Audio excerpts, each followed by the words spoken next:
Hello there. In this video, I just want to go over installing Discord on Ubuntu Linux. So the first step is obviously go to discord.com, click this link. I typically do the deb package. So once that downloads, so you'll see a package like this.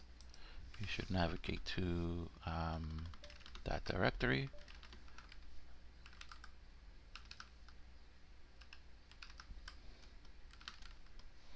And here we'll do sudo app install Discord.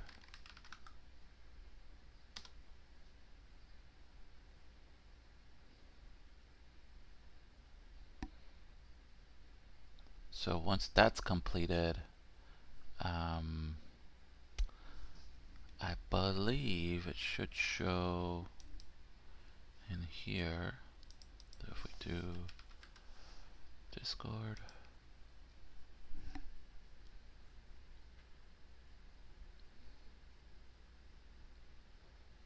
it's actually